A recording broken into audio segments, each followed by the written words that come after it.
through, well, he had surgery in July to remove a cancerous lump in his throat. And then he had to go through 45 radiation treatments, which I know he just finished shortly before we left. So I know he's okay and he's doing all right because they had a big show that they did for him as a benefit at Vera, the club I was telling you about when we first played in Europe, and which is amazing. And they got him and his girlfriend over there, and one of our buddies from over there sent me a bunch of pictures that they took, and had himself one hell of a time. So if he's good enough to get back on the airplane, because that really bothers him, then I figure he's doing okay. So hopefully he's going to be able to recover quite a bit more. I mean, I don't know if he'll ever be able to play drums and whatnot again, but at least he's still walking around. And we're doing a benefit for him on sometime in January. We're doing Toody and I are doing it. Well, a bunch of Portland bands, you know. What else? Can you talk about your tour with Western Front? Tour with Western Front? Yeah. You talking about me or? Is it true you guys went through a bunch of like ghost towns? Oh, that actually wasn't Western Front. That's kind of the summer Fred was talking about earlier, that we stayed down in Nevada. And it was a different little duo thing that we were doing at the time with an electric drum unit that we used to call a Rolling. It was a Roland.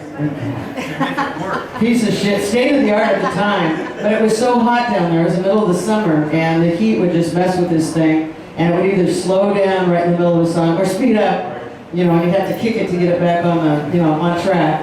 But we were just having fun and basically just taking a holiday away from responsibilities, period, the store, the family, and everything, and just kind of reconnecting with one another. And just playing old country and rock and roll stuff, you know, Stand By Your Man, Johnny Cash, Patsy Cline, you know, really rock and roll, and just these funky little bars where Fred would go in and go, hey, you ever thought about having live music here? You know, in these dinky little towns all over Nevada and the gold mining country in California. And it was a blast. It was just another one of those adventures that really glad that we did. And yeah, that's what you're thinking of. Yeah, kind of more a vacation with instruments. Yeah. Right. Well, hey. For us, everything's got to be a working vacation, you know. You got to take your guitar wherever you go. Well, not just because of work, right? But you never know where inspiration is.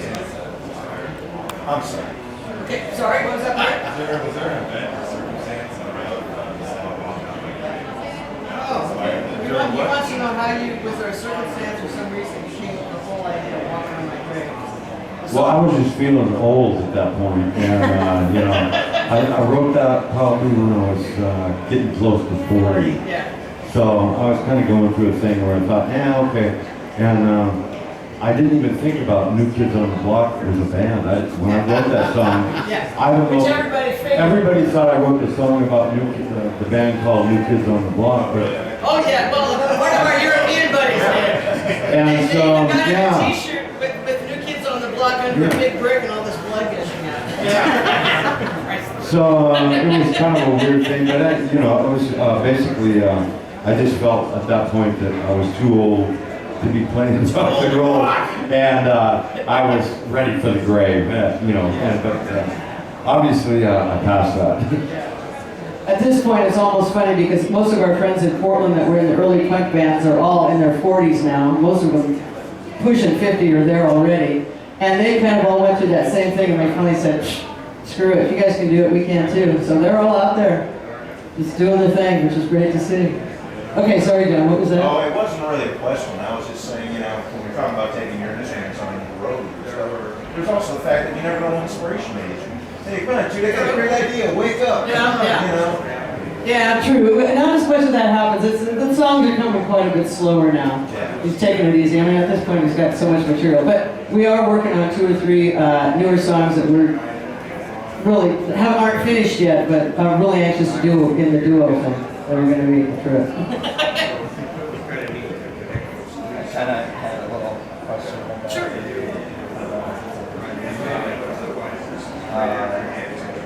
in terms of like, it seems like you guys have a pretty sustainable, healthy relationship and family wondering, been playing music for a while now. I have a 13 and 14-year-old daughter. And did your kids, were they first to you guys playing music, or were they supportive, or did they, because I'll go on tour here and there, and this and that. Yeah. Just yesterday I was telling them I might be going out of town for a week or two, and sorry, I can't help but think of banning or something like that. Whenever I've been on a tour before, I always bring her back something visit. That's a really tough one, and it's great to hear that from you as a dad. It really is. Like I say, we took our kids because we just did nothing but just West Coast shows. No on the road long touring, which is really tough. And even then, I mean, that's half the reason the Rats dissolved. At that point, our youngest was like 12. And there would be different weekends when we would go up to Seattle to play. And he's like, Mom, do you really have to go? And the guilt's got to me. Yeah. And which is what I'm hearing from you right now. So it's really, really, really hard. And it really is a time in their life where they really need you to be around a lot.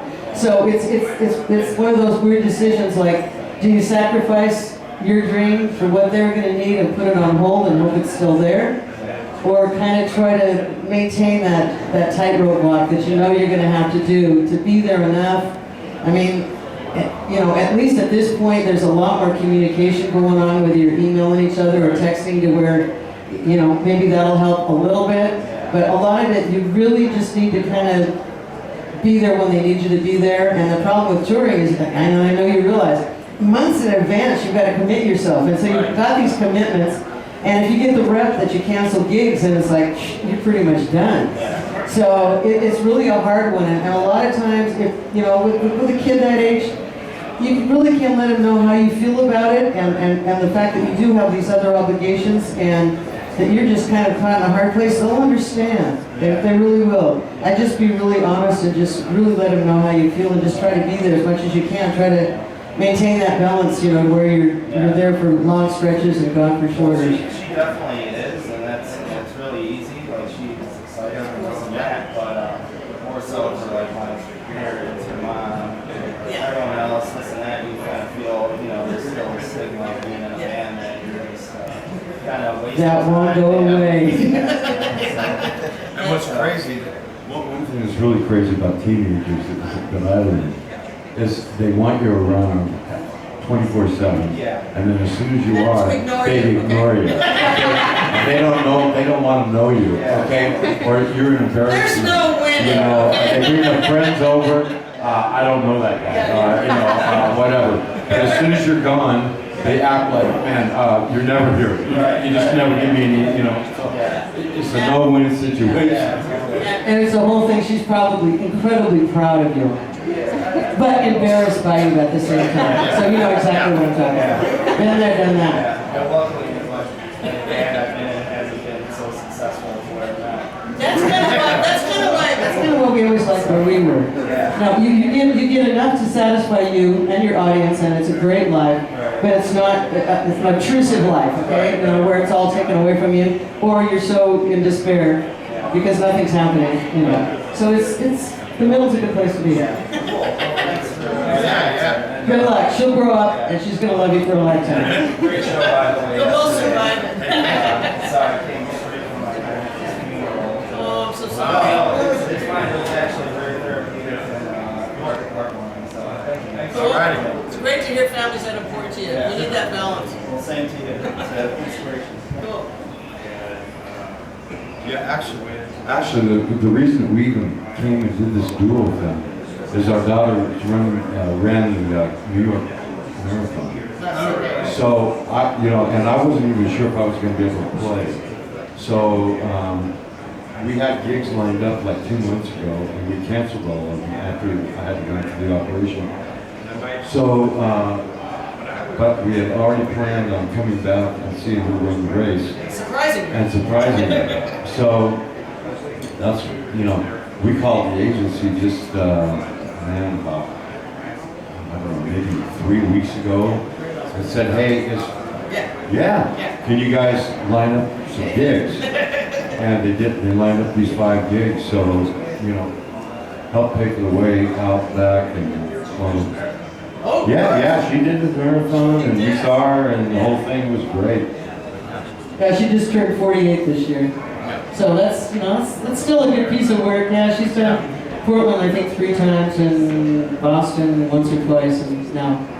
But, so she goes, yeah, it was great. I'm really glad that I did it, but I think I'm going to start going down to the half marathons now. She goes, the first 13 miles were awesome. Toody and I ran the Portland Marathon on the 60th. Did you? Yeah, that was our ritual. So, yeah. well, that was your brother. Wow. Yeah, it was my brother. And she beat me. Of course I did. Thanks, guys. Does anyone have anything else? I think we're going to probably wrap it up. We have another storytelling hour. We're going to go. You want speaking?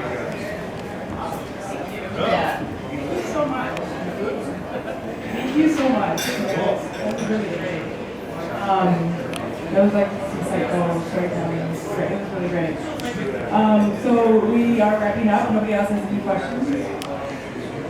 Your last chance. Thank you guys all for showing up. Yeah. Awesome. Share a part of your Sunday for us.